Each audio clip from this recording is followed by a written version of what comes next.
Yes, we are live. Hello, everybody out there. Thank you, whoever has joined us. Yes, Professor Nasser, good morning. Nice that you are here. Nice to have you back from your trip.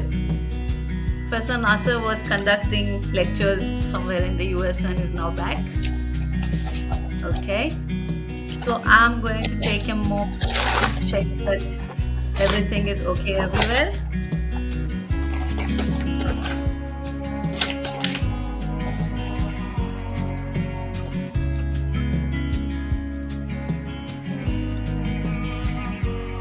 And also turn my phone on silent. Okay.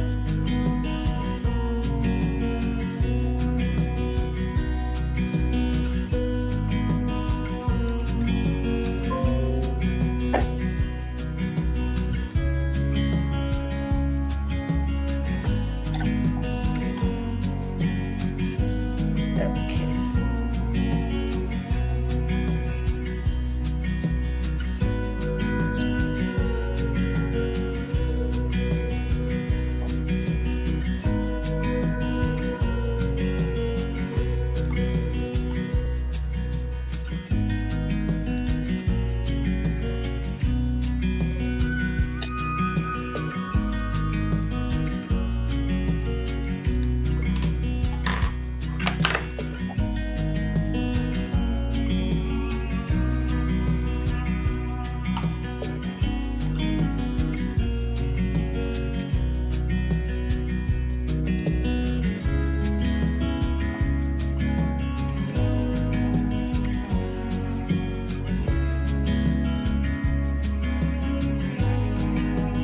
Hi, Madhu.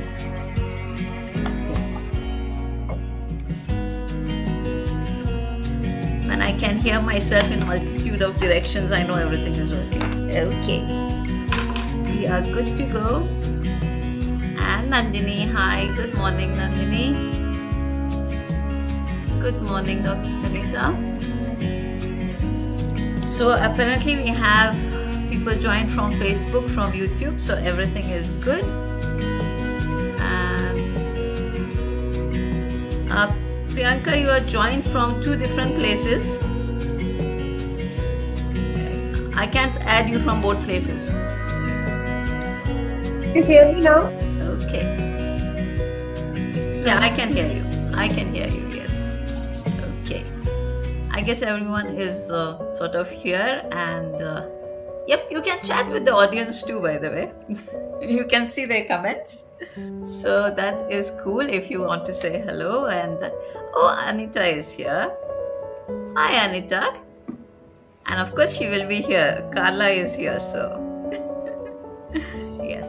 Actually, she's there on many days, but not necessarily putting in a comment. And yes, everything is fine. So, by the way, everywhere and wherever you're joining from, it'd be nice if you put in a comment. I know everyone is not putting in comments, but please do. And yes, I can hear everybody. Okay. We have 1 minute before we go live. I mean, before the beginning of the program, we're already live. Okay. Have you noticed I have changed the video? How do you like it? It's nice. I thought everyone must be getting bored. Maybe you should put in some wild mitosis. Oh, I made one whole video actually with all the, typical cells and, stuff like that. And it didn't look pleasant. It just didn't look pleasant. I thought, okay, I mean, even from an oral pathologist point of view, it looks nice. Especially there is this one animation of a malignant cell that's moving. It looks like something that could be the next horror movie, It was like, ugh. So I spent 2 hours making it and then scrapped it. Hi, Dr. Monica. Yes, we are on time, so let's start. Okay. So we are at the beginning of the program, the official program. Greetings and welcome to Perspectives. This is where we examine relevant issues. I'm Dr. Mandana Donahue, your host on Oral Pathology 360, in case you're new. And we are all about oral pathology, but with a 360 view, which includes oral medicine, surgery, dentistry, and of course, patients. And on occasions like this, literally all of science. There are a number of places you can connect with us and also find details of our programs. So you can subscribe to our YouTube channel, to our Facebook page, and there are over 95 videos that you will find on our website and on the channel. So I hope you will connect with us on the multitude of places that you can. For today's session, our open access publication, Readers Empowered or Authors Excluded. We have a very interesting panel, and we have with us Dr. Joss Hille he's the Chief Pathologist and Professor and Head of Discipline in Oral and Maxillofacial Pathology, University of Western Cape, South Africa. We have Dr. Raghu Radhakrishnan, Director, International Collaborations, Professor of Oral Pathology, MAHE, Dr. Aman Chowdhury, Professor, Department of Oral Pathology, and Dr. Priyanka Kapoor, Professor in charge, Department of Orthodontics. Both of them are from Jamia Millia Islamia in New Delhi. Then we have Dr. Santosh KV. He's the Associate Professor from Manipal Institute of Technology. He's also the Deputy Director, Research Technical. And Dr. Carla Maria Carvalho, she is the Assistant Professor, Department of Oral and Maxillofacial Pathology, GDC Goa. Okay, that was a very fast introduction. And now to go on with a little bit more about the event. So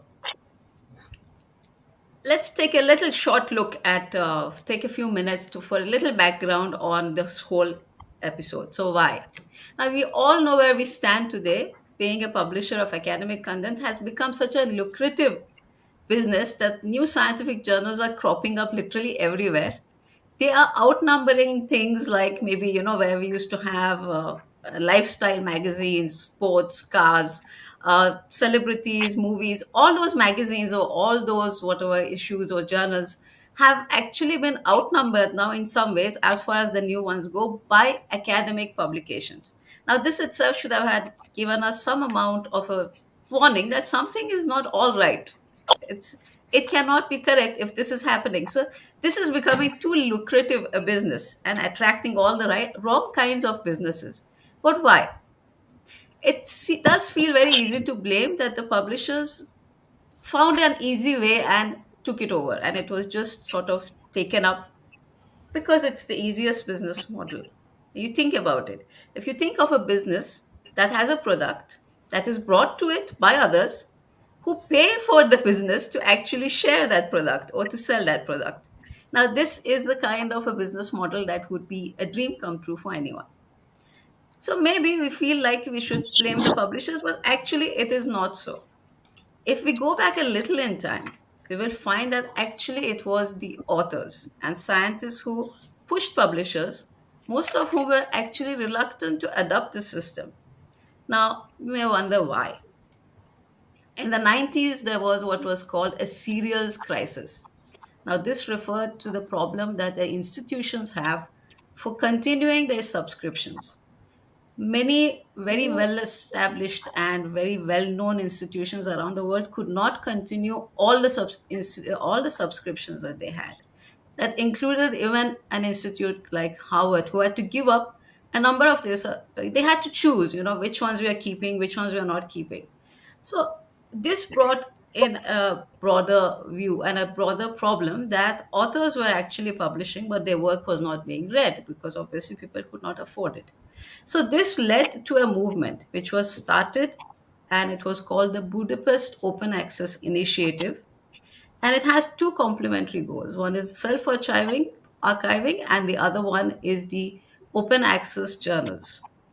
This whole movement started in 2002, and the declaration so far has been signed by 6,312 individuals and 1,263 organizations.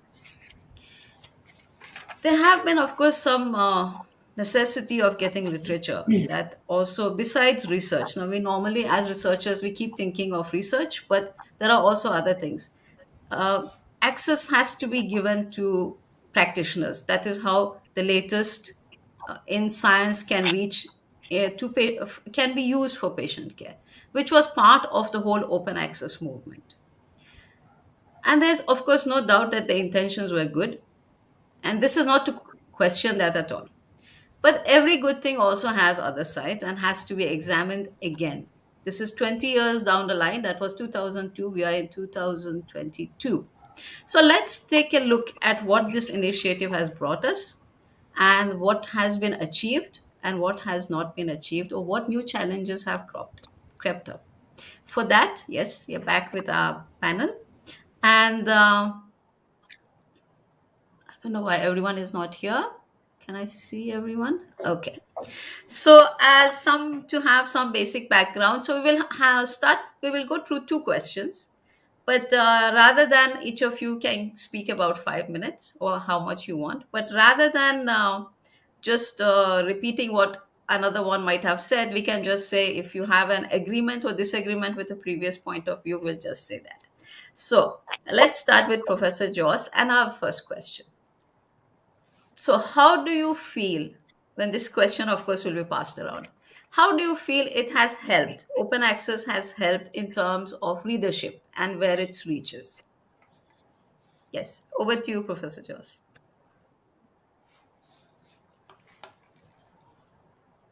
Professor Joss, are you there? Oops. Okay, I think Raghu, you can go. Yeah, thank you, Mandana, for this opportunity. I think this has been a burning issue for the scientific community. Uh, am I audible? Yeah. Yeah. Yeah. So, uh, uh, see, there is a certain benefit that the open access brings because it uh, can reach the the wider reader community immediately, and more people can read the results of the scholarly research. New ideas can be dispersed more rapidly and widely, and uh, scientific research shows that uh, publishing in open access because of worldwide visibility without barriers demonstrates greater citation and impact of the research itself. So there are distinct advantages in making the the literature available to the general good of the public. uh, yeah, and of course, there are certain misconceptions as well with the open access because there is a fear that it doesn't go through the peer review process. It is not published in impactful journals, and then there is also a misconception that it leads to the predatory practices, and not every institution will subscribe to this open access platform because of the resources that they have to allocate, and that leads to increasing in the number of these hybrid journals, which are in fact even more expensive than the open access because the individual authors have to pay for publishing their paper. So there are distinct advantages, there are distinct disadvantages. But in all fairness, the principle of the Budapest Initiative or the Triple B Initiative was to make the research be disseminated uh, quickly and to everybody. So I think the wider principle of open access was to make research made available to all. So I think uh, yeah, we'll have to see the flip side and the downside of it. And yeah, that's how I perceive the open access journal as. Yes. Okay. Okay, Dr. Joss is still joining back. So, Aman, why don't you go?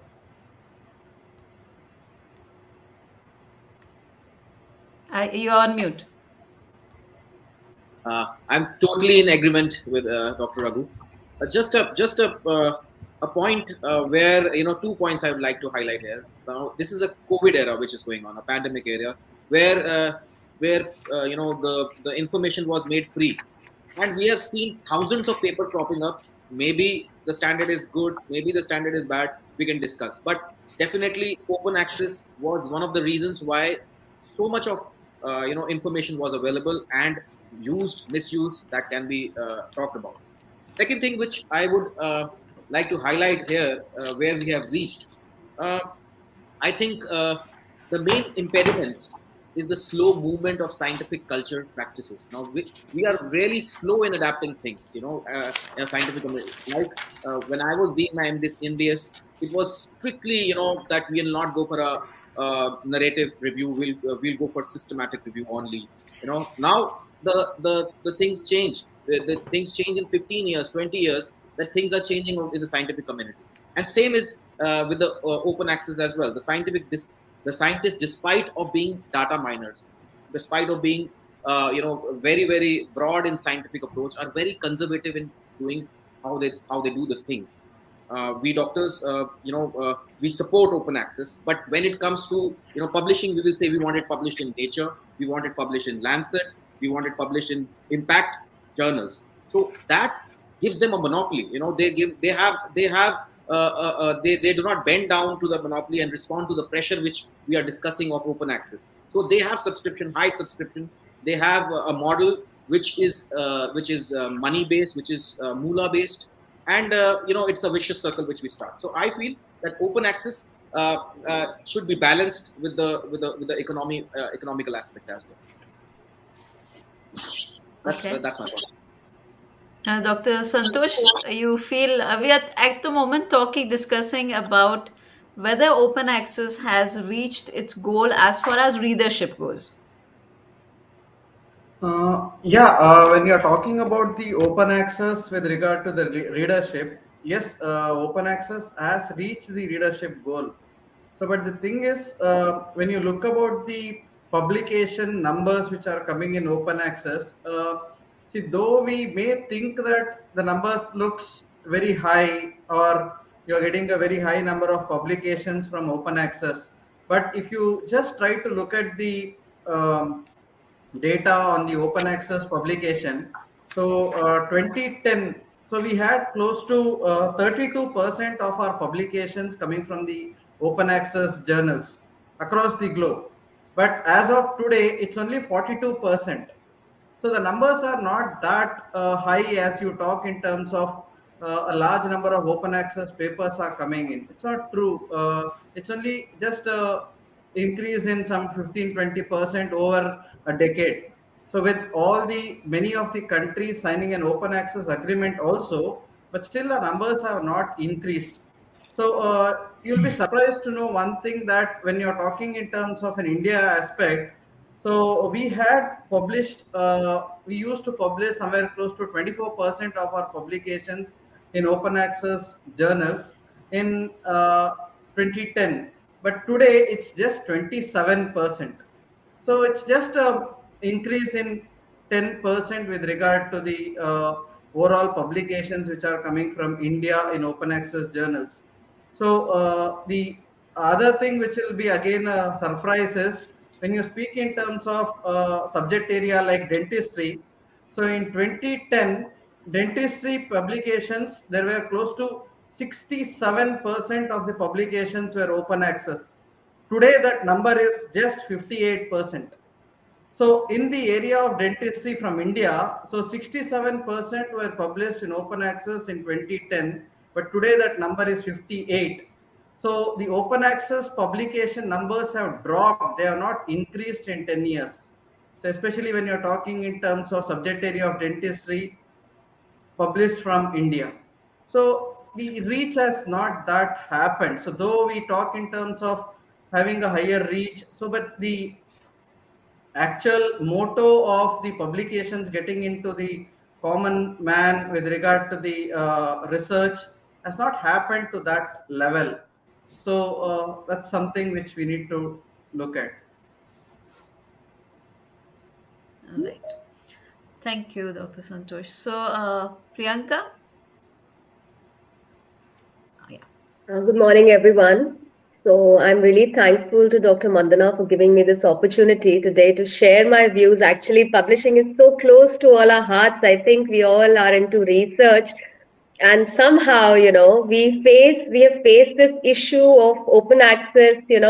Sending it into open access journal or the subscription based models or the hybrid based models. We all have, I think, gone through this process. So here, I'll just start my view with highlighting that there are three viewpoints of open access journals. One can be for the readers, one can be definitely for the authors, and one can be for the publishers. Now, if I talk about readers, open access for them is a boon. They don't have to pay anything. Everything is just at the button, at a click of a button, and it's everything is available to them. And as Dr. Aman has pointed out, that in COVID-19 era, it has really come as a boon to us if the researchers are publishing in open access. But for the authors to say, for us, when we try to decide, okay, which journal we have to publish, it's a big decision for us. Mostly we are from a government institute, and some government institutes have that policy that they provide you financial support for, paying for the open access option. But if you don't have that kind of support, and if your research is not a funded research, mostly if you have a funded research, then definitely you'll be keeping aside some money for the open access publication because you want the reach of your research to reach the maximum audience possible. So definitely you will keep aside some money. But if you don't have that option, then what to do? So there are two, three options available for us as authors. Either, we go for the open access. PLOS has all paid, open access models. So if we want to publish there and the cost is so high, so what we would do it, we would try to find out where you can, apply for waivers. We are not falling into the low income category, so we don't have a 100% waiver anywhere. But we can, give a request to them that, okay, we are willing to waiver for the publication fees. But if not, then we pitch in and then it becomes difficult. So for authors, it's a difficult journey, from deciding process to publishing process. Then for publishers, I think the third aspect that we come to see, definitely there's a cost involved in publishing, in the review process, and then finally getting the journal into the internet. So that publishing process also involves some kind of money. So either some open access journals that I know of, even if in my specialty I'm an orthodontist, so some good impact factor journals, open access journals, they are not charging any subscription fees. How is that? Because they are being paid from some society, either the Australian Orthodontic Society or the Italian Orthodontic Society. So they are paying for it. So we as authors don't have to pay anything for it. So definitely, if for all the three aspects, for the readers, for the authors, as well as the publishers, there's a positive side, and yes, there's a flip side which we have to overcome somehow, which we are here to discuss today. And I'm really thankful to Dr. Manna for starting this discussion. It's a much needed discussion at this point of time. Yes, Professor Hille, you can go next. I think you have heard most of the conversation. So, about the readership, I know everyone seems to go back to publishing, but we are right now supposed to be taking the readership part. Have we fulfilled the readership requirements of open access? What do you think of that?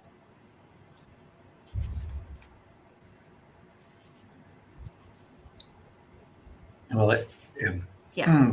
good morning, everybody. Well, if I might say so, obviously the good side of this is that yes, institutions that have got not a good subsidy, and now thinking about third world countries, are now accessing literature that was previously not possible through the expensive packages that they had to buy. Um, and I think that is a godsend in a way, because now, for example, startup universities in Africa and also, and we've seen it in neighboring countries, are now able to access at least a good portion of the literature that's necessary for their students to thrive. So that's the good side of it. Yes. The only problem is that the discrimination between what is a good open access journal and what is a predatory open access journal. That is something that we struggle a lot with here in Africa. And it's very difficult to distinguish sometimes between the two. Obviously, the reputable journals are the ones that you will go for, and those are by reputation of age and the impact factor. But there's a lot of other journals that have got equally good articles, but also equally bad articles. And so we are educating our students and staff how to obviously discriminate between good and bad publications, and that is obviously a whole new aspect that is coming into our education and research tuition to our undergrads and our postgrad students, particularly obviously postgrad students. So yeah, that's the good side of it. That it is accessible. The bad side is we have a lot of predatory journals that are doubtful and they are definitely just in for the gain, and they don't really care about how well reputed the research is or the publication that comes from there. They just publish at all cost. Well, at their profit. True. So that is a big Very problem, true. So yeah, there's a yin and a yang in all of this. That is true. So I'll give the floor to our youngest member and see what she is facing, because she is obviously going to be highly into publications at this point. Yes. Carla, please, yours. Good morning, everyone. Before I begin and just say my bit, I want to thank Dr. Mandana, because I think that there is not enough uh, knowledge in terms of what really open access means, particularly for young researchers. And I think that it is very important for young researchers to really know both the benefits as well as the disadvantages, because it gives you um, it gives you better decision making tools when you are going to pick a journal, what you're going to do with respect to, say, article processing fees, what you can do about it, and things like that. So I want to thank Dr. Mandana, because I think that this topic needs further deliberation, further discussion in different platforms. So, Dr. Mandana, as you asked me, my opinion about open access is that even as a postgraduate student, when I was picking a journal to publish my research, I would get disappointed because of the article processing fees.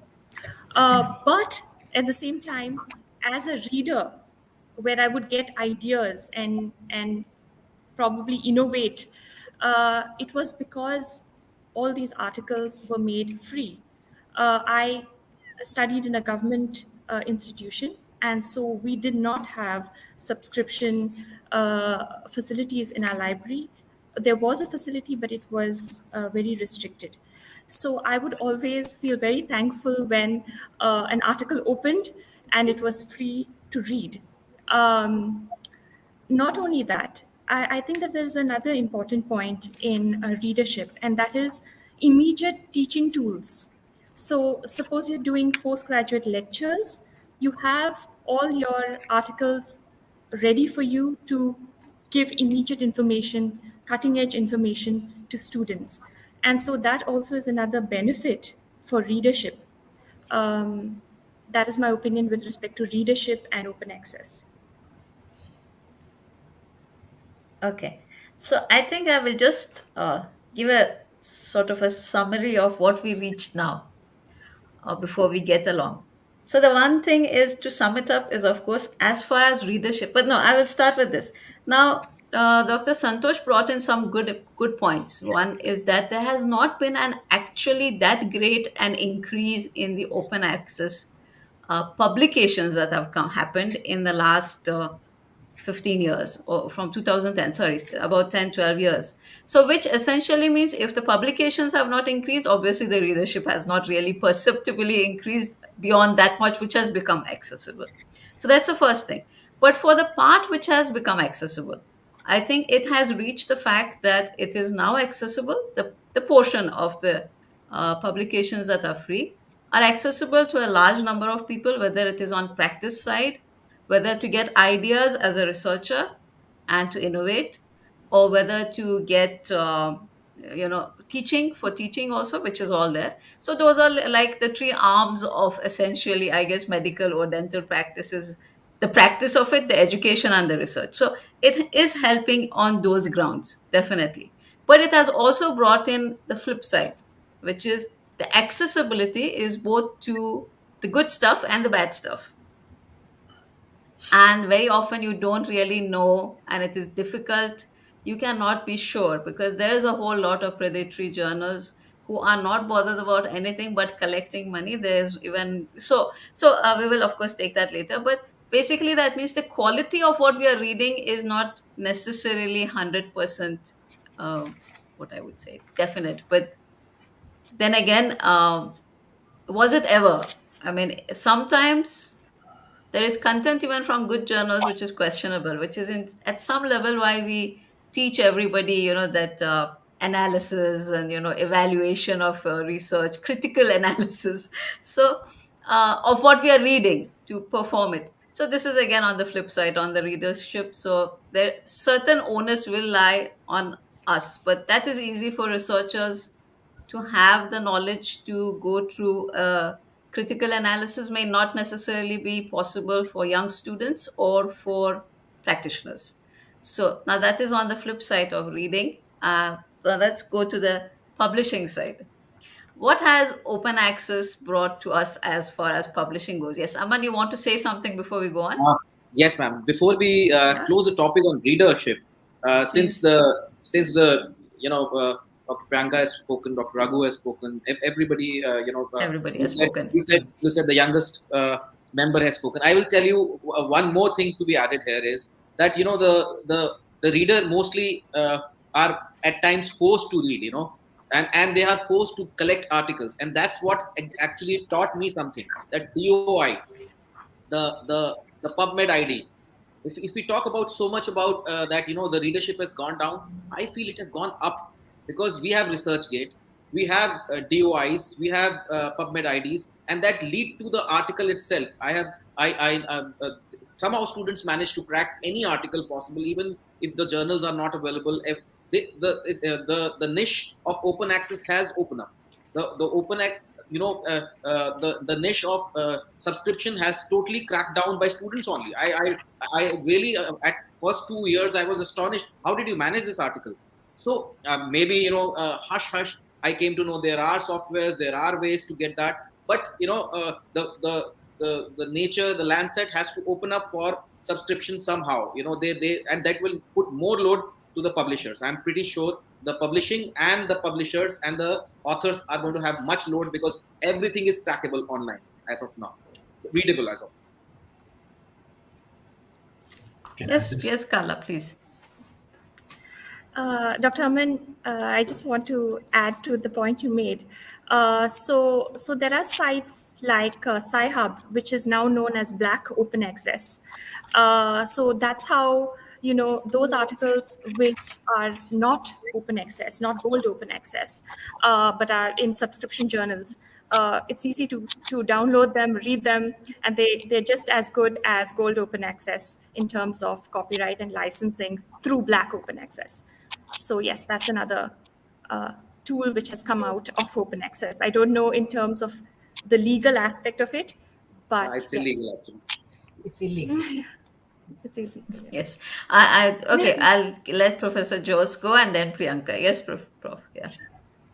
I just want to come back on for this is an interesting discussion. Obviously, about the readership. What one also should actually realize that with the open, the media, the explosion of use of public media now also by groups, and we also talk about practitioner groups, has obviously exploded. And what we've seen in Africa, in South Africa here, there's one or two groups. And then one article appears that is perhaps slightly controversial in terms of what happens. And I mentioned about the COVID. And then it is in an open access journal. And obviously the quality of the publication wasn't verified in terms of, for example, I give you an idea. It was about the concentration of povidone iodine mouthwashes and gargles that were proposed by an English group in the beginning of the COVID pandemic to protect healthcare workers with a daily or 3 times a day you would rinse and you would basically put a concentration of povidone iodine in your nostrils, and it would actually kill any kind of entering viruses on the spot. And then some articles came out that now this was dangerous because obviously it was increasing the iodine concentrations in research individuals. But what and there was an open access article, and obviously that now spiraled everywhere. And good or bad, whether the povidone iodine prevention strategy was good or was bad, we still have to find out. A lot of people did it. A lot of anesthetists did it. They actually used it on their patients before they intubated them. And whether that has prevented or not infection, we don't know. There's obviously no research, but it looked like it was a good idea, and the concentrations that were proposed were fine. But now an article comes out to say no, but this is deleterious. What the article didn't mention is what they tested products that had a much higher concentration than wasn't mentioned. But obviously this went out here in South Africa, and this kind of got every dentist in the hysteria. Said, no, we can't use it, and who are you, Prof. Hille and others, to say that there should be a strategy to prevent cross-infection. And that is a problem because open access is now available to Joe the public, also Joe the public, our public dentist. And they pick an article and they post it without actually questioning the validity, and then we'll have to scramble to defend it. So this is a problem because we have good access to all the publishing houses, with subscriptions, but the average general dental practitioner doesn't. So you read in a newspaper or you read in open access, and then he posts something, and then you have a viral issue on a public media, and that I think is something it could become a real problem. And then obviously the public itself, who reads articles online before they come and even see you. Don't let alone Dr. Google, people going much further now. So there's this issue that where's the gate? The gating is a problem in terms of quality that comes out. So with SciMed, what is it? What did you mention, Dr. Carla? It was what's that publishing house again? Sci-Hub. Sci-Hub. I use Sci-Hub because it's easy. I don't have to go through my own institution to log in, whatever it is. I go to Sci-Hub, and as a matter of fact, it's even easier to look on keywords and authors than it is to use all the different publications. So Sci-Hub is something that is not going to go away, and that is something we also need to find out. How are we going to control it? Are we going to leave it? But Sci-Hub is only as good as publications, or it's illegal. But what is illegal in terms of? Yes. Who So I got to interrupt now. I got to interrupt. Before any of you discusses any more of anything, please think about what could be the outcome, because we don't really know. This is staying on the web permanently. So yeah, I think we should apply a little care on what we say. I don't want anyone to have any issues. I know everyone is doing this just for their research, and just none of us is making money from the papers we access. In fact, when we publish, we pay more money. This is a different thing. But nonetheless, I think we will just stop there, and we'll see what Priyanka has to say. Yeah, Priyanka. Actually, Manda ma'am, I was about to say the same thing, that we are here to discuss the open access publishing, the publishing options legally present in the open access. like the hybrid publishing, even the gold access or the diamond access publishing. That's what we're here to discuss about. We are not here to discuss how we can obtain the papers. We can obtain them somehow. But even in the open access, when we have a Creative Commons license, we need to understand that we have different formats in which that copyright is available, in which we are allowed to use those open access options. Like there can be different licenses available even in Creative Commons. One can grant you the access to quote and cite, which we usually do. One tells you that okay, you can send the copies of the article to anybody. That's also another license, attribution, share alike, or you can have the non-commercial license, or you can have a combination of these licenses. So even if the article is open access, we have to see that little sign there downside where it tells you okay, even in Creative Commons license, what are you allowed to do with it. Somehow we have this idea, okay, if it's open access, we can easily download it and we can share it to any amount of people we want. But no, there is a downside to that also. We have a restriction even in Creative Commons license, whether we can just cite it, or we can share it, or we can make multiple derivatives out of it, or we can use it for commercial purpose. So we have to understand the solid legal aspect of that open access publishing. That's what I wanted to say. Yes, very right, very right. Okay, Ella, shall we get on to our next question, which is about the aspect of publishing? So now there is definitely the question that when information is coming through open access, we need to be very careful as to how good that information is. So before we actually either work on it or share it, that is one of the things that definitely we need to think about. And now coming to the publishing aspect, what has it come to in terms of what it's doing to researchers?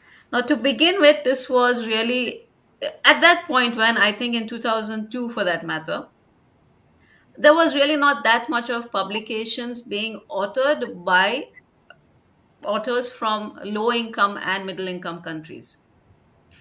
Also, we did not really have that many publications of our own. So, possibly at that point when this decision was made, it was only made in terms of sharing information. There was no question, no thought given to the getting back information, to the other side of this whole loop, which is the authorship. They were not really looking as to how it's going to affect authors from these countries. Now, we know right now that the charges are somewhere between 2,000 to 3,500 or so dollars, which I would say roughly is well above 1 month's salary for any of us in our countries, in the low to middle income. And so there is a definite problem. Now it's in which case, how do we publish in good journals? Of course, we have our own journals. Like for example, we have our association journal in India, which is fairly well recognized in its own space. But at the same time, there is a bias. There is an international bias, which I have actually had. I'm not saying everyone has it, definitely no generalization, but I have had the odd person, the odd scientist, colleague, and even a friend to tell me, yes, when we are sitting to access, PhD scholars, who gets it, who doesn't, and stuff like that, we don't even look at publications which are from within Indian journals. So if you have listed that as one of your publications, it gets no credit at all. So, in which case, we need to go out and obviously publish in the internationally high impact journals, which are now out of our reach. So, what do we do, and how is it affecting everybody here? So, let's go with that. Who wants to go first? Okay. Can Yes, can I can I just yes, so what please. we've done here in South Africa, being sort of a low to middle income country, is that the government gives a subsidy to each publication that is recognized as according to a list that's determined from year to year of reputable journals.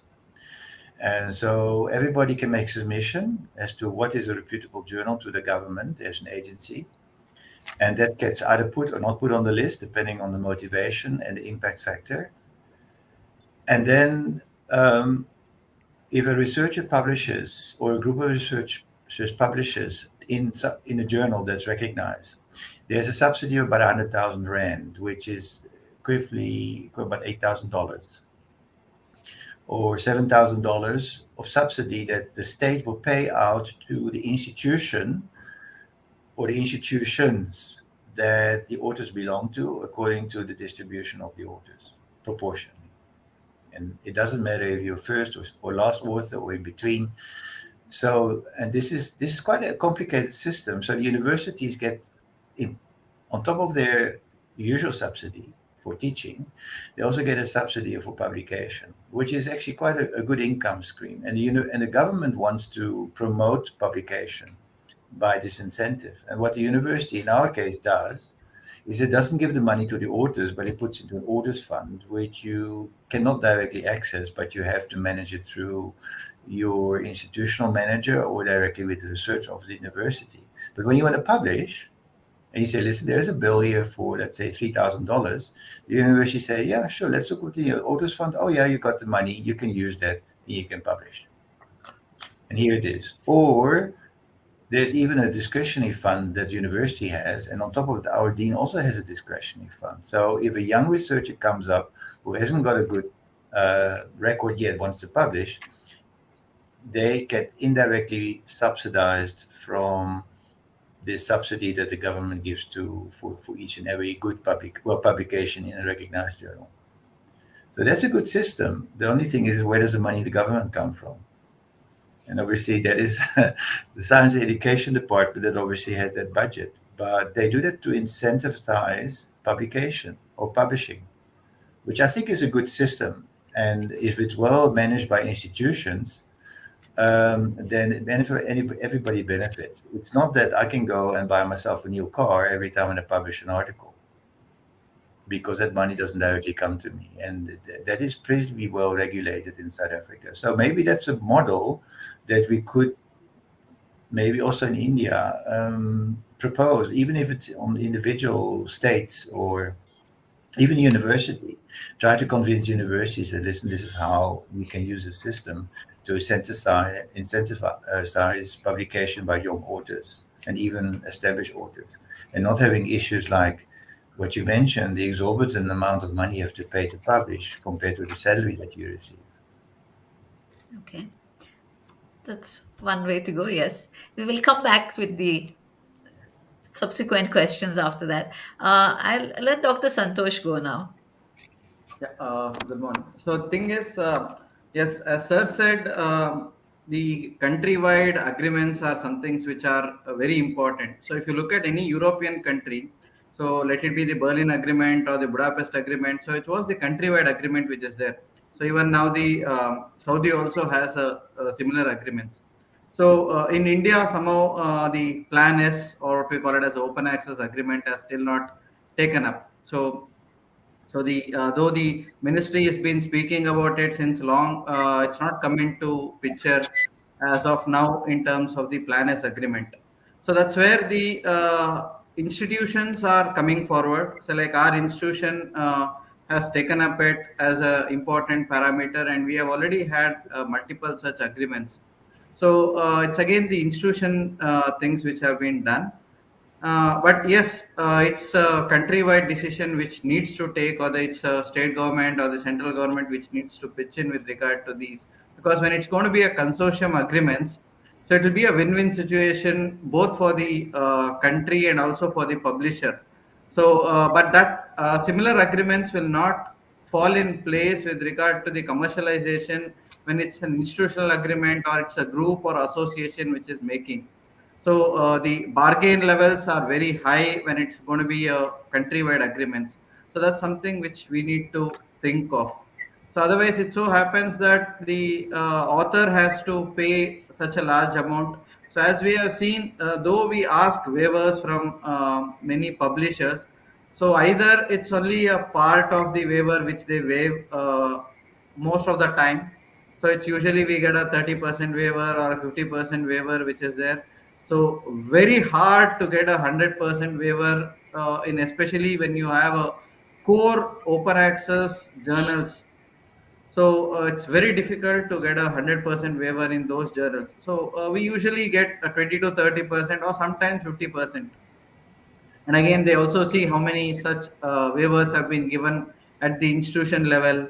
So they also try to keep a cap on all those things. So in that way, again, it's the author who will have to pay from his pocket or from his research work which is happening. From that money, he may have to see how it can be utilized for these open access charges. So otherwise, they have to publish in the subscription access journals. So yes, there is again a flip side as to what happens when it's going to be a subscription access journals and other things. Okay. So we'll let, I think Priyanka wanted to go next. Yeah. Yeah, actually, there is one more thing to it that sometimes when we have a good research and we would like that, okay, it goes open access, it reaches the maximum number of people. Here, it's not actually, I'm not maybe directly contributing something, but I would like to ask my fellow researchers that what is everybody's take on the embargo period? Would you like that?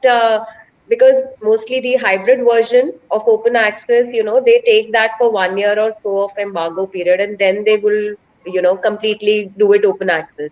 So would we like to wait as researchers for 1 year? Because since Dr. Santosh has just mentioned that even if we ask for waivers from them, it is very rare that they give 100% waiver. Barring that, if you have some author on your side who has, that kind of funding from his own institute that they can pay. But apart from that, if we want to put it in hybrid, would you like to wait for that 1 year of embargo period and then make it open access? Would that be advisable as researchers for us? This was a question that was in my mind for a very long time. And thank you, Dr. Manna, because I wanted to ask everybody regarding it. What is their take on this embargo period in Okay. hybrid journals? So we'll take that at the end when we are thinking of ways to overcome this, because this goes more in the Okay. solution side than in the discussion of this spot. Yeah. Dr. Aman, yeah. Uh, Dr. Manna, you rightly pointed out that we have excellent journals, national journals available, and still, I would like to highlight a couple of 2, 3 points, as Dr. Santosh just pointed out about the policies which are coming up or commandments which might come up in future, and they are present for globally. So we are having a promotion policy based on academic growth which is happening of an individual. There is API scoring, there is DACP, there is CAS scoring, there are various scoring systems which are there for promotions happening, and publish or perish. That is what is the government policy right now. So if you publish in a good journal, and I'll just highlight, you have to have one international publication, at least, what is happening in central government promotions as well, that you should have one international. So itself points out what kind of a mindset will be there, that international journals are maybe not having a superiority. One, then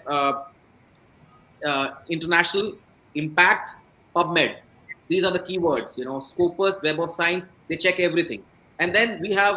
I have attended a couple of selection committees as well. So what we get is a profile of a person, a Google Scholar sheet. What is his H index? What is his impact factor? What is his and we see the top cited and they are in a good journal or not. That's how I assess a person. So publication is supposed to be in an international, what we think, and I have seen, even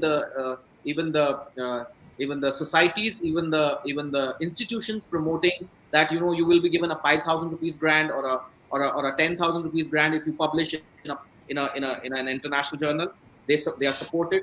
And last but not the least, I have seen comparisons happening between, like, we, Dr. Priyanka and myself, published a lot of together. She takes 2 years to complete one case. That's an orthodontist. And I myself, maybe if I get a good case, maybe 15, 20, 1 month, 2 months, I will work on it, and we have a good case coming up. The comparison of her with me in a publication is totally, kind of a nuisance, or it's totally obsolete. So I feel publication should be thought about, and dialogues like these will actually lead to some kind of conclusion that India is supposed to be in a paradigm shift right now, and we should lead in a proper way.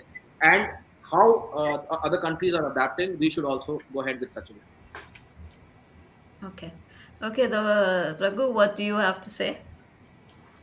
No, I have a completely contrarian view to all of this. See, today I think we are all discussing from the from the author's perspective. The premise of open access is not author centric; it is reader centric. It doesn't really matter if Dr. Priyanka takes about 12 months to publish a paper or you take about a week to publish a paper. You publish when you have something to publish, or else don't publish. I don't really think that that the pressure of publication is what drives research. It's the motivation to do research is what drives research. Because we are incentivizing everything, and as a result of which there is mushrooming of these questionable journals or the predatory journals, as somebody has pointed it out. If you go back in time, I think we all know that Ukraine was the first country which had this open access policy. Very soon you had Spain, and now South American countries are following suit. I think Santosh brought out a very good point. India has to have a mandate for open access policy. Once the country makes certain resource available for researchers to thrive, automatically you don't have the unethical practices. Here, everybody is in that rat race. The research funding comes from various sources. It comes from the public money. The research that I carry out is the taxpayers' money. So he has every reason to have an access for the research that I carry out. In countries like in New Zealand and in Australia, only about 10% of public money goes into the research funding. And in a country like ours, much of the funding that we receive is the taxpayers' money. So why not make it accessible to him? Because at the end of the day, the principle of open access is to make everybody have access for the research that we carry out for the societal good. So it's not just about the publications. I wouldn't really appreciate anybody asking for a waiver for a paper which is a narrative review. If you have something to publish which is really going to make a societal impact, you have a reason to ask for article processing charge waived.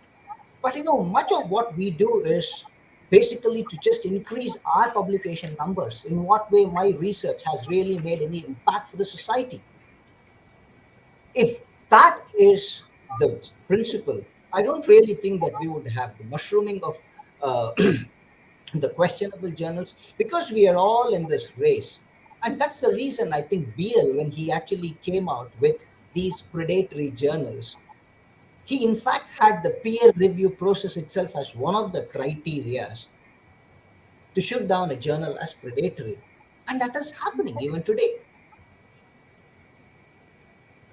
So I don't really think that that we have to be addressing the open access from the publisher's perspective. The Okay. premise of open Yeah. access is from the reader's perspective. Yes, Raghu, but I have to bring in one point here. I mean, much as we will discuss this afterwards, unless there are authors constantly also able to write and put out their work, there will be nothing to access. It's a whole loop. Looking at it from one side is not going to complete the circle. When it Sir, started, it was required like that. But today, we also need to see that there are as many people around the world globally equally capable with merit to be able to publish. I'm talking about with merit. I'm not talking about, I mean, that was never a question about papers that may not have merit or may not be required. But Nobody you is have to stopping us. have people, you have to have publication for people to read. It's a loop, it's a whole complete circle. No, So we but are again, talking about the circle. I come back to the same point. Publish when you have a reason to publish, not Yes, publish for the obviously, sake but of even publishing. if you have a reason to publish, You need to also No, have the funds to publish it. It is still there. correct. It's in Yeah. fact mandated by some of the research organizations and the research funders that the researchers are required to publish it in open access, because Yes. that is where you receive the money from. Yeah, but those people are funding it, so they already, the fund is Not cleared, If right? not So the fund everybody is has already kept access, aside. Okay, if let's not take a break from everybody, this. Let's come back to this later. Let's come back to this later.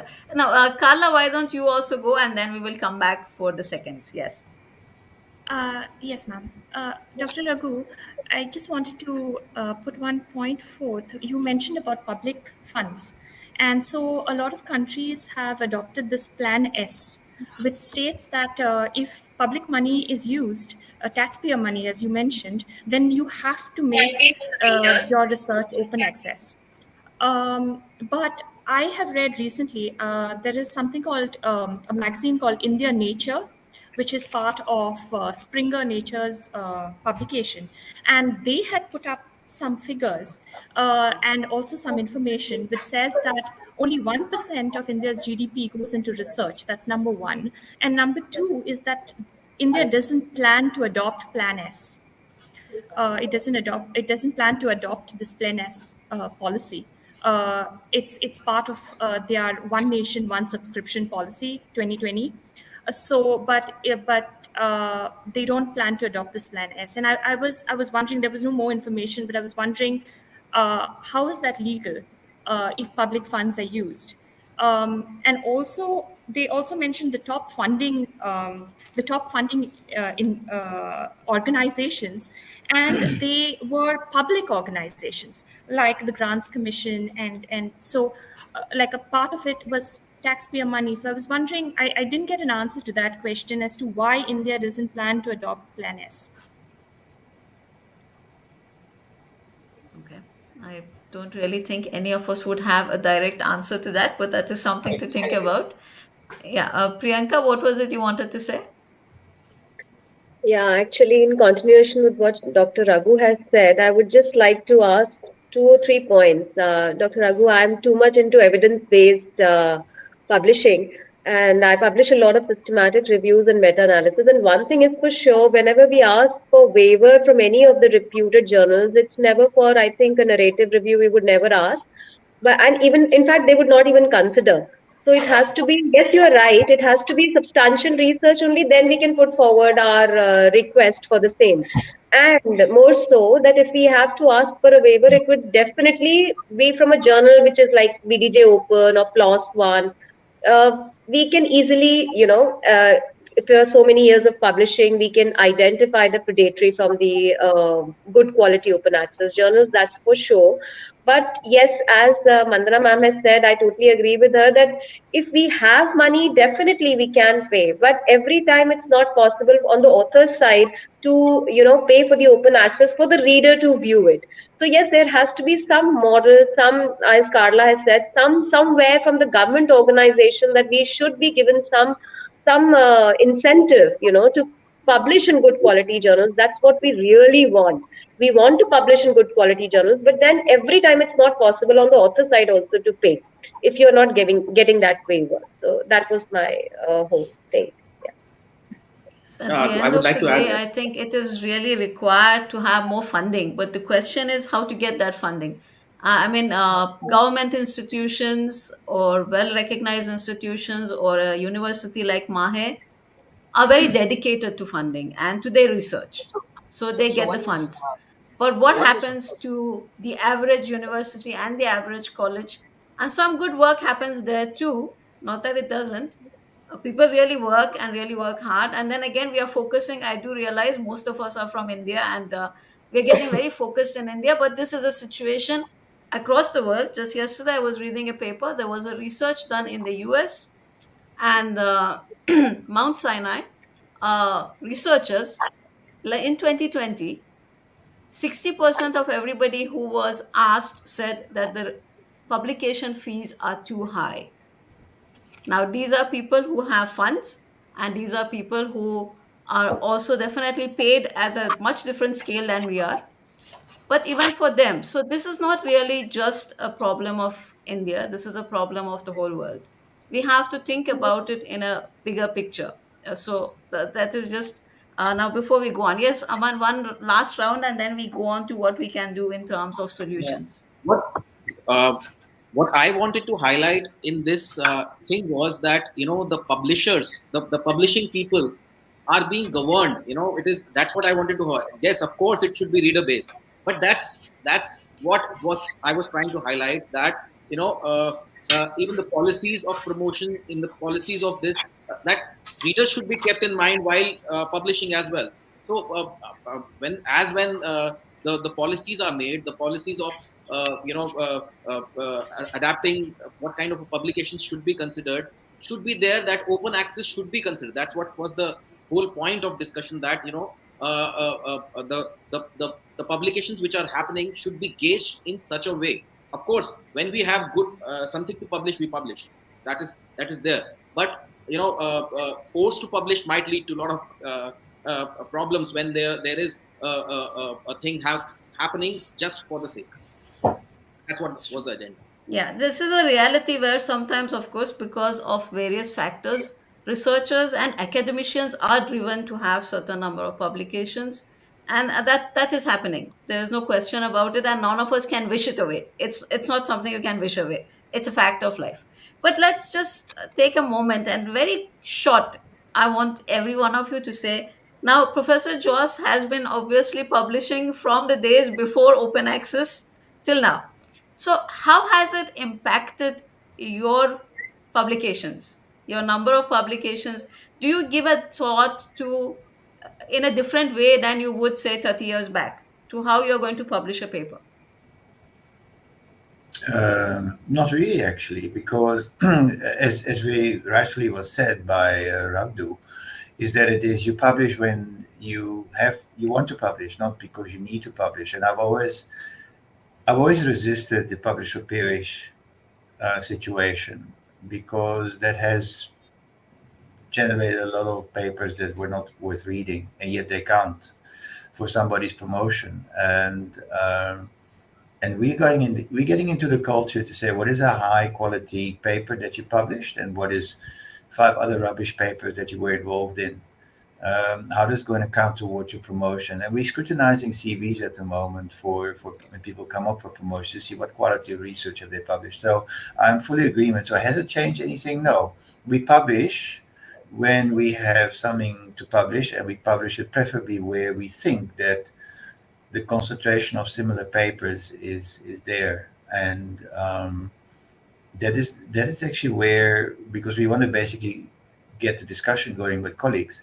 Second now comes into mind is that how do we publish very effectively clinically translated papers? In other words, because that is what in my mind is very important, is the clinical translation of our research, because the world needs good healthcare, not just pie in the sky science.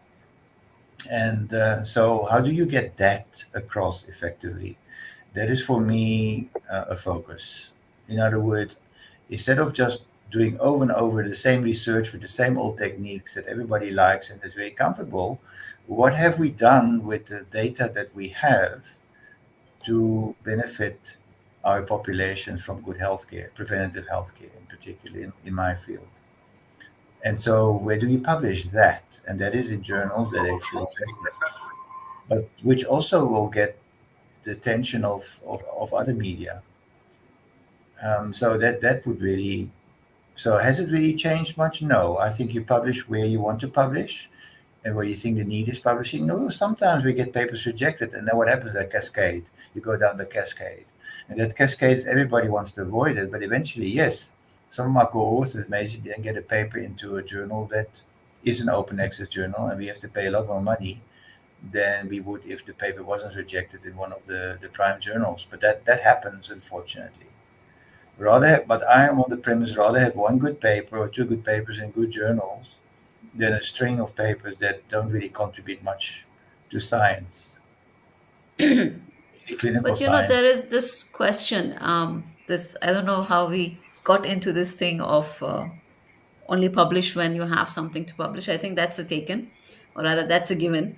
But what if you do have? I'm talking about when you have solid research you've done or solid research you're going to do. You have a good question, you have a good plan, you have something that's really going to matter. Because I, for one, would not think of doing research and spending my time on something that I think is useless. And I'm sure everyone here is the same.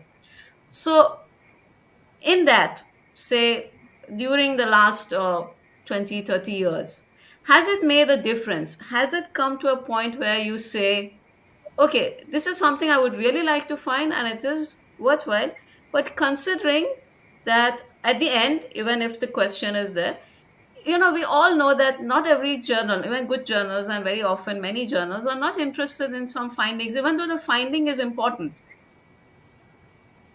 simply because it doesn't make good reading or it is not in keeping with currently accepted eminence based concepts, because highly eminent people are disagreeing with it. So it just doesn't fit the format at the moment, and journals may not want to publish it. So then do you say, oh, okay, I will leave alone this research, I won't do it, let me do something that is going to be more easily publishable? That's what I'm Um, asking all of you. Uh, uh, I mean, Vandana, Okay, Raghu, yes. has it become easier over a period of time? I would say a definite yes. Is there an increased awareness? Yes. We know about the publications, the publishing houses, the aggregators who hosts these open accesses, lists out these journals have also increased. And I don't really think that if you have something really good to publish, you would not have an opportunity to publish. You may not probably be able to publish in the journal where you wish to publish because they have every right to reject your paper. Obviously. But I don't really think that it has ever stopped any one of us to publish, whether it is an evidence based research in the form of a systematic review or a meta analysis, or if it is a theoretical research where you propose ideas and hypotheses, or if it is an experimental research. And we even have now mechanisms which is the best journal, the uh, the acceptance rate in terms of impact factor, where exactly you want to publish. I think everything is out there in the open on the website. So I don't really think that any one of us who are here would ever debate that it has become more challenging. In fact, it has become a lot easier because you've got about 30,000 titles to select from. If it is a Scopus database, then you've got another 12,500 titles to select from. If it is a Web of Science, how many of us even knew about 10 years back that we had so many of these bibliometric databases? People are now writing papers on the bibliometric analysis. Like in, say, Journal of Pediatric Dentistry, in the last 15 years, how many pediatric ameloblastomas have been published, or how many papers have been published simply on odontomas? I mean, I think the challenge is not everybody is meant to do research, not everybody is meant to do clinics, not everybody is meant to do teaching. Since everybody wants to do everything, that is where I think we are at crossroads. Well, okay, let's take everybody else's and then I will come back to what I have to say. Yes. Anything anyone else wants to add on this before we sort of sum up? Santosh, Yeah. Yes, Carla. ye- Yes. sorry. Um, so I'm not equipped in terms of how bad it was 10 years ago versus now, considering, but I just thought that I read, so Mr. and Agrawal in the Journal of Korean Medical Science, so they published a paper in 2019. And just in terms of what Dr. Raghu was saying, that it has become easier. Uh, in PubMed Central, there are 120, as of now, there are 126 Indian journals, out of which 63%, that's 79 journals, are added in the last 2 decades alone, versus just 10%, which were Medline indexed. So just in terms of the number of journals available for publishing, and these are PMC or NLM index journals, I think that I agree with Dr. Raghu in terms of it getting easier. True. We lost your voice, I think. Okay. Anyway, it seems like Oh, you're finished. Okay. Now, right. Anyone, Dr. Santosh, you wanted to say something? You need to unmute yourself. So there is a lot of knowledge which is now being shared even by the publisher also across the globe as to how to publish, where to publish. See, there are a lot of things now. We can even say that there are many publishers who are coming up with the models wherein you are not trying to look at paper based on only in terms of the way in which you communicate or the English which you have and things like that. So there are journals which are ready to accept your work, even if it's in the form of a presentation and things like that. They are only looking at your core research. So in that aspect, so for us as a researcher, things have been very good in terms of now looking at the journal or identifying a journal. You go to Springer or you go to Elsevier or you go to Wiley. You can even say which are the journals which are suitable for your research, which are either open access or subscription access or a hybrid access or things like that.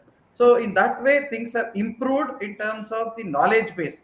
Yeah, but as far as the publication process is concerned, there isn't any much changes which has happened over the years. The only thing is there is a difference in terms of the model. See, one thing is something which we also need to understand the open access or the subscription access or things like that. There are 2 points. One is with regard to the reader, either he gets it with regard seeing paying it or not paying it, or when you're looking at a publisher, it's more about so whether he is going to have a prepaid or a postpaid things. So whether he is going to get the money returns year on year based on what he's going to sell after your publication, or you're going to sell it at one time. So that's with regard to the publisher. So that's where they're charging you a big FT amount. So we also need to understand that. It's just similar to how you are going to sell your house or how you are going to rent your house. So when you're going to rent your house, you rent it for a smaller amount. But when you're going to sell your house, you're going to sell it for a larger amount. So the same thing is true even with the case of a publication.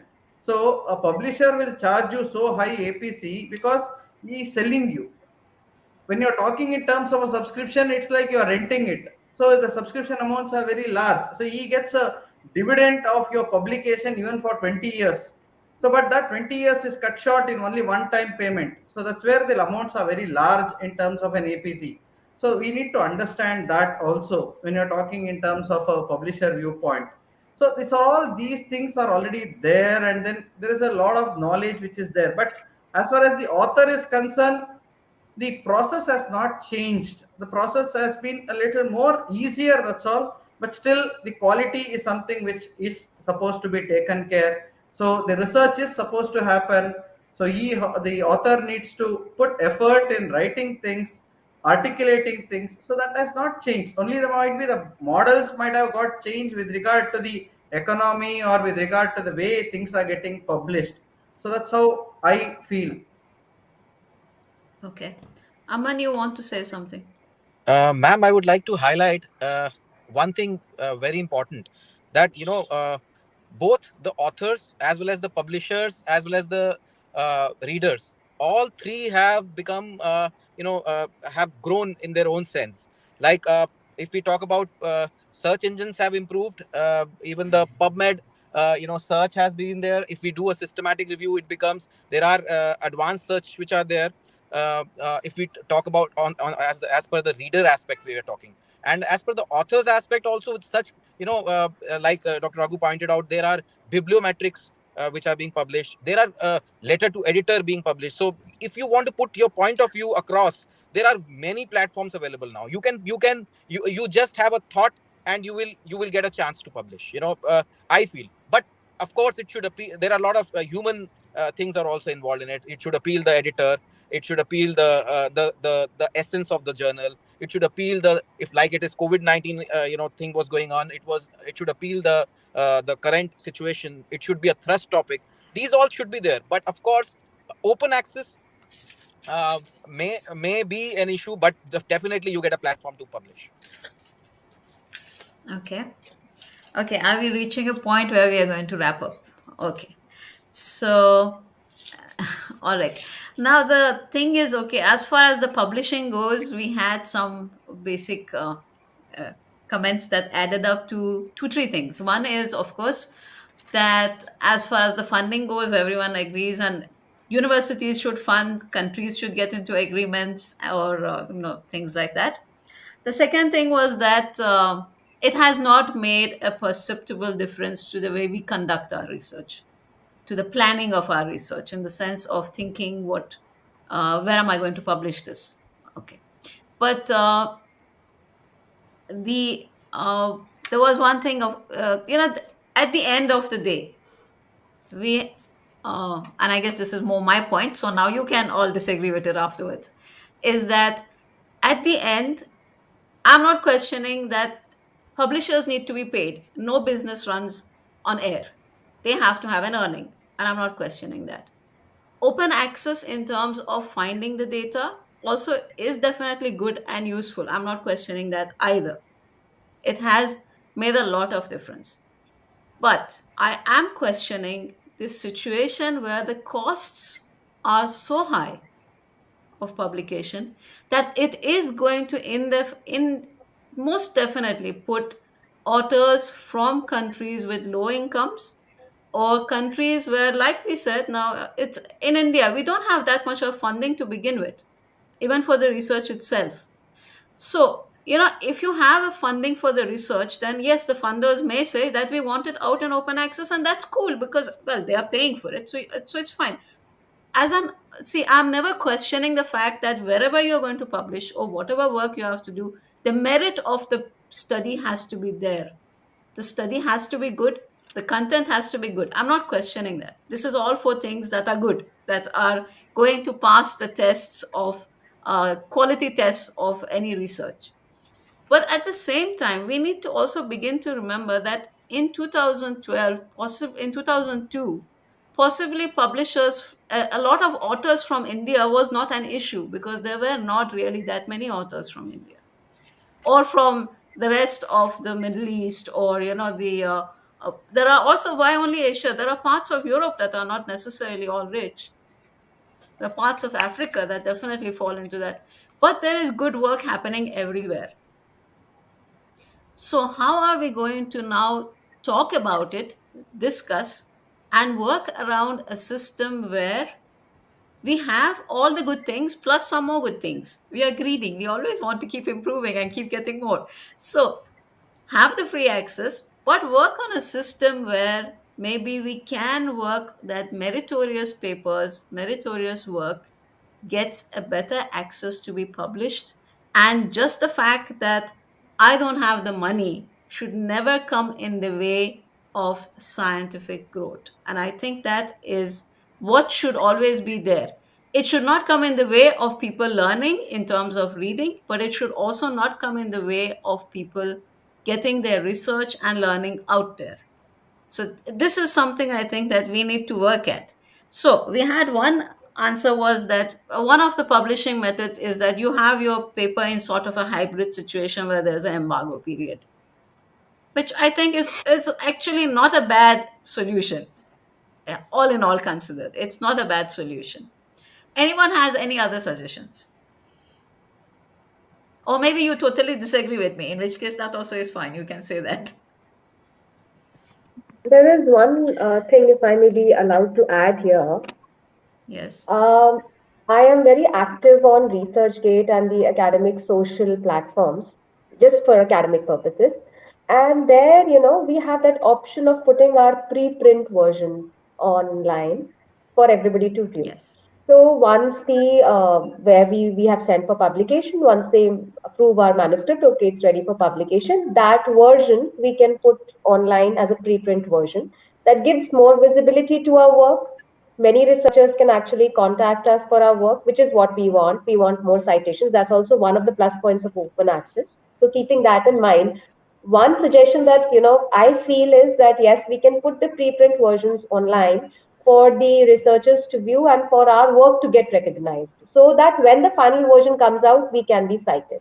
So even if we are not directly in that gold open access, yes, definitely that can be put and we can get cited in that way. That is one solution that I feel, but yes, I would wait for others also to add.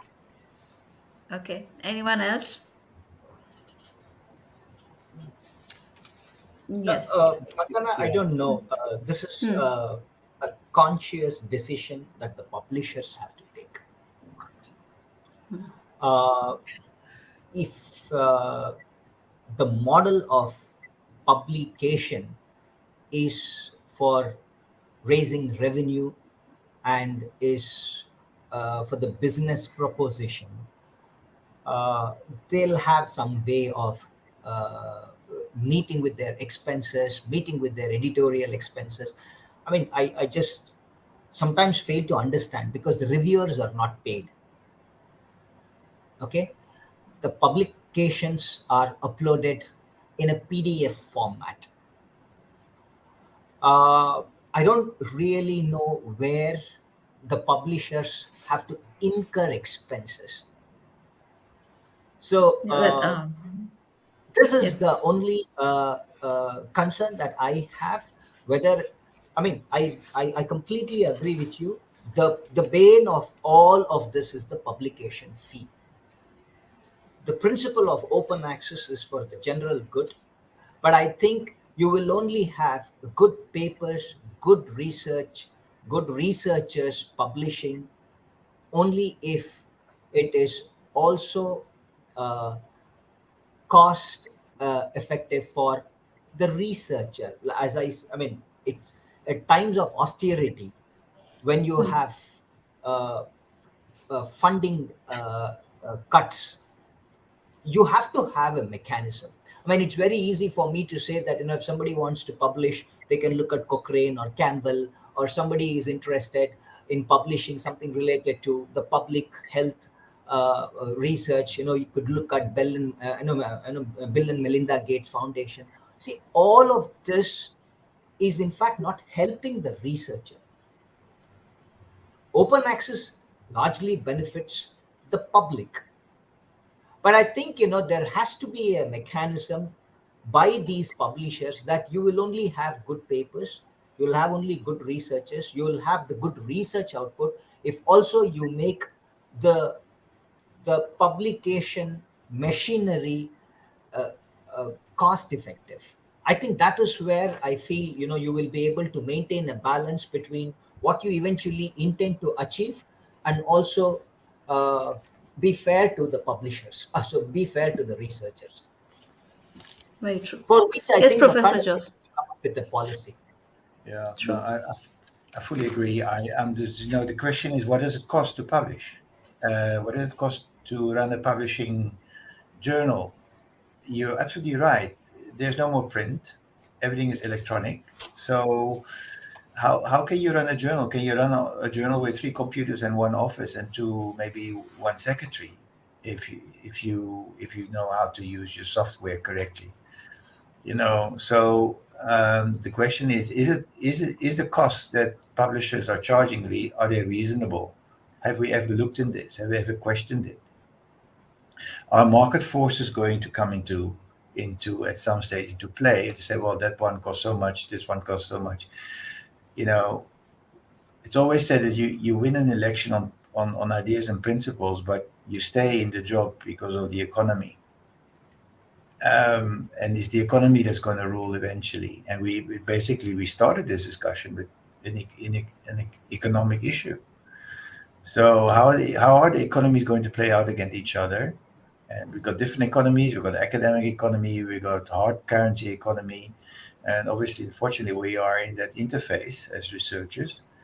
And obviously, jobs that are being have to be paid by university. So how are we going to play that game? And I think we need to look at some strategy where we say, well, what is it that we have most at heart? And I think what most at heart is, we around this table, around this conference, is that we would like to support the publisher, the person that publishes the research, because Yes. that is True. eventually what drives our science. So how are we going to Yes. help them? and then we can fight the others on other fronts. I would say rather, let's look at how we can support our bona fide academics to publish, with labs, research, staff, as well as publication money. And let's just see if we can get that going while we sort out the issue about exorbitant publishing fees and things like that, that we can actually try to apply some pressure, maybe through other mechanisms. But for now, Yes. we're sitting with large voids in India and Africa and Asia where we need to support our scientists, our young scientists. And this is where we need to find something which is helpful. And my feeling is that I think that what South Africa has come up with in terms of a publishing subsidy is actually a good mechanism. Whether you want to do it centrally or per institution or whatever it is, I think it's a model that I think can work. And look, India's GDP is going to grow by about 7% next year. South Africa is only going to grow by 1.5%, but we're not going to ditch the incentive to do science. So I think lobby, and we need to speak to our man. We have a discussion continuously in South Africa. Who's going to be on the list? Who's not going to be on the list of reputable journals? And that is a discussion. This is the, sorry, Professor Joss, this is the reason. Because wherever I have looked, the entire environment of the scientific environment and the scientific media is filled only with discussion of how good is open access. And it is good. I'm not saying it's not good. But it's time we begin to have the conversation on the other half. And I'm also not saying that publishing houses are knowingly trying to marginalize or, trying to, in any way, affect the way researchers work. But I do think that they are probably not aware, because most of the well established publishing houses are in countries who do not have these problems. So they are probably not hearing of these problems. But it's time we have that discussion and bring that forth. So, just before we close, we had a few questions. We will just try and deal with them fast. One was from Dr. Shilpa. Do you believe there's a bias sometimes from editors as age old techniques are getting published over and over again? And how do they actually contribute to literature? Well, I don't know what, but I think there is both things. One is that some of it may seem so, but is not necessarily so. It may not necessarily be really outdated, but there is, whether we like to accept it or not, there is still a quantum of eminence-based medicine and dentistry existing that is not necessarily evidence-based, is still not right on top. There is definitely still eminence-based. So yes, if your editor has a particularly strong view, it is going to. I mean, they are humans, so I guess it can be difficult not to be biased sometimes. Anyone else wants to say anything about this? I mean, I don't really Raghu, think. I can see you're dying to say something. Please say it. Well, I don't completely agree that there is bias, and I think you hit the nail on the head. To some extent, yes, there is eminence-based and some amount of lobbying, which is something which exists in all quarters of life, and that is accepted. But I don't really think that if somebody has really good research, it gets shot down because uh, they just don't like your paper or they don't like your. I mean, if it's good research, I think you'll find a way to get it published. Yes, eventually, definitely. Okay. Yeah. Anyway, let's go to the next one. So, Dr. Nasser said, I think the issue of quality is what makes libraries and institutions subscribe selectively for journals. Yes, definitely.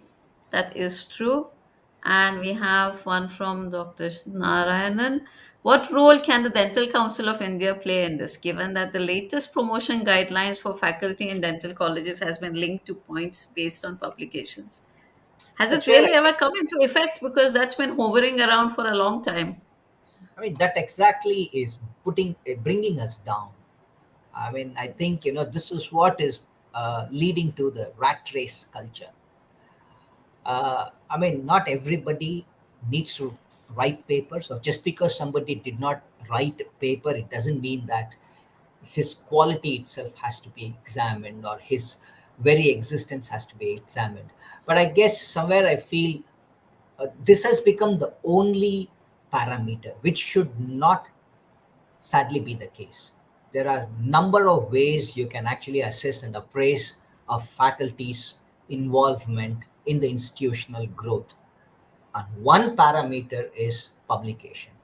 But I don't know, I think we have been harping on this publication for what I seriously don't understand.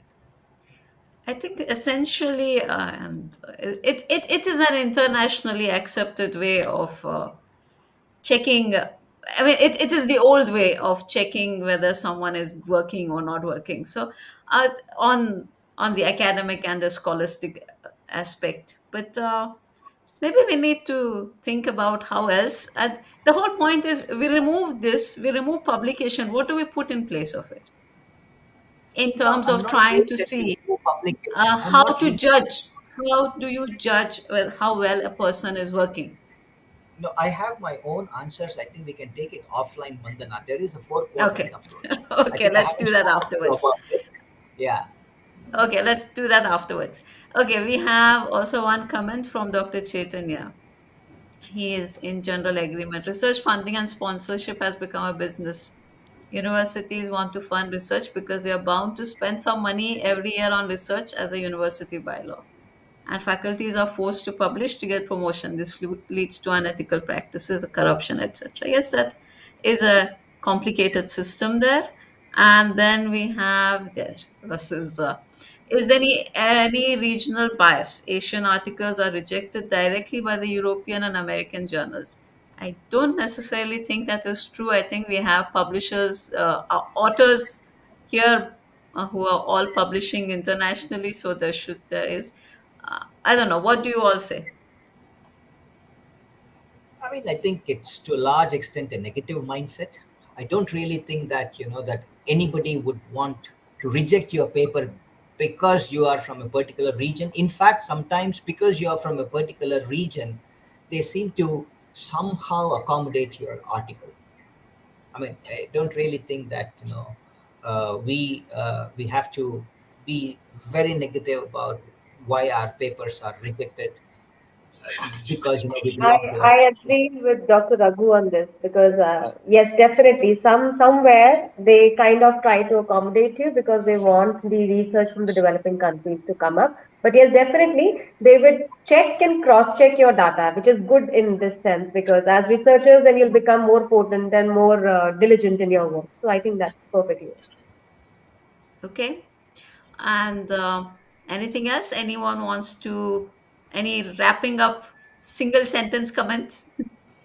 I want to, Yes. because Mandana, you have shown the way how technology can be a great level up. I don't really think that pre-COVID, any of us would have had the opportunity of listening to some of the wonderful lectures that you streamed on your channel.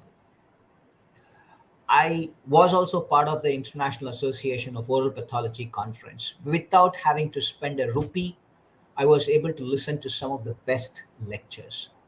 So, likewise, I think the publication also has to somewhere create this level playing field of making the researchers spend less on the research work that they carry out.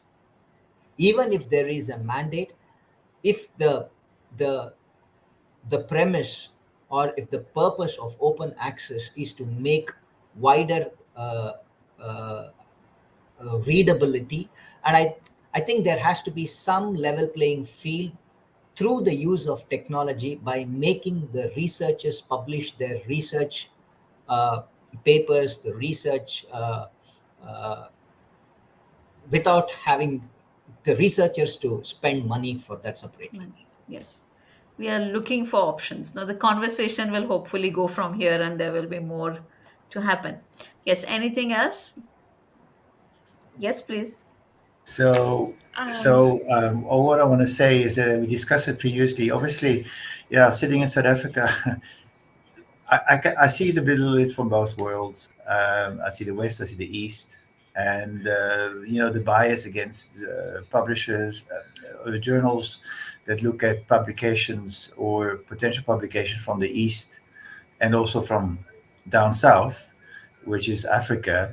Yes, there is some sort of apartheid that is there, and unfortunately, as we know, there's also karma. So eventually, the world will revolve, and we will actually reap the good karma that will come from us. And I think that with technology as it is now rapidly evolving, and see how we get together already, I think that we can only join forces and stand a united front and basically say, listen, we are representing something like I already said, 3 billion people in the world. Just to combine Africa and India together, just on this medium alone, on oral pathology. So things are changing rapidly. So I would say that the wheel of karma will turn. And I think that if we help our researchers to come up and show worth what they are worth by various incentives, we should do that. And then on the same front, we must fight and show, like with the vaccines, how much imbalance there has been in vaccine. Yesterday, again, I heard that there are countries in the West that got 4 times as many vaccines as there are needed in Africa. They're just in one country. So the same will happen. The same is happening here in a way, and it's always the economy, as they say. So I think that the wheels of karma will change, will turn, and I'm very hopeful for that. But at the same time, we must be realistic and see what we can do. And I think with what we can do is to support our researchers by influencing the university and the government to make sure that they should not be short of funds to publish. True. Yes. Priyanka, you want to say something? No, ma'am, I Okay. perfectly agree with what everybody has said. The deliberations are perfect, and you have opened a dialogue which we are here to continue in our research now. Great. Yes. Carla, anything? I just wanted to point out one aspect that green open access is possible if we have more repositories, and so there could be more repositories created. Right now, there are, I think, a few Indian repositories like Central Science, which also hosts 42 institutional repositories. But if all our institutions could have repositories and maybe even have collaborations with public libraries, which would help to manage and organize these repositories, it would give an immediate timestamp for any research before it goes to preprint and before it goes to postprint, where there's the embargo period, as Dr. Priyanka was talking about. But at least we would have an immediate timestamp for research within the institution. So that could also help researchers to kind of have a platform for their research and get their research, you know, into the scientific world. I think that's a level most of us can work with. We can interact with our individual universities and try and definitely move that. That would be a step forward. Yes. Yes, someone you want to say something? Ma'am, just when we wrap up, I would like to highlight models. When I travel to Europe, they have come up with models from societies as well as government based, which do not ask money from anyone, neither from the readers, neither from the publisher, neither from the authors.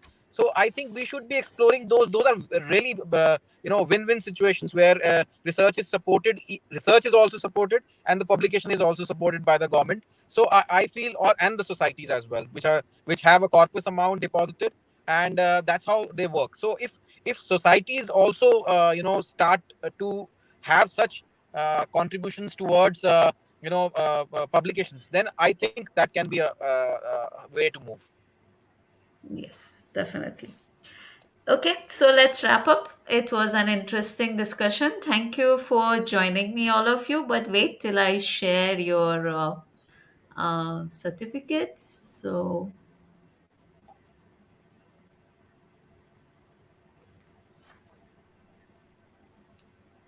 dear, my what happened here?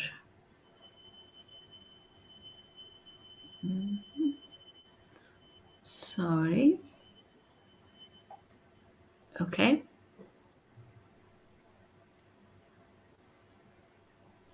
Something is. Yep. Okay. Yes. Thank you, Professor Joss. Yeah, you are also getting a whole collection of certificates. And Raghu, yeah, this is for your collection. Thank you so much. Dr. Santosh, Aman, yes, you're also getting it. I think everyone is getting a collection here now. Priyanka, yes. And Kala, yes, thank you all so very much. It was really nice to have you all here, and I am so happy that you could join me on this, and it meant a lot. And I am really hoping that we will be able to continue this discussion further. We just had one half of it. Hopefully, next time we will decide and look at the ways of overcoming the whole situation, and that will be the way to go. So thank you all. Let me share. Yes, thank you to all of you in the audience for staying with us. And on coming Tuesday, we are having a meeting with Dr. Ranganathan, and we are going to have an interactive dialogue. He is going to talk about oral pathologists and dental practice versus oral pathologists and research. So, if you have any questions on that topic, please send them to me. We will address them on that day. And with that, I shall, Thank you so much, everyone. yes. Thank you. Thank you, Dr. Mandana. Thank you, everyone. Thank you all. See you all. See you soon. Have a wonderful week. See you all soon. Yeah. Bye.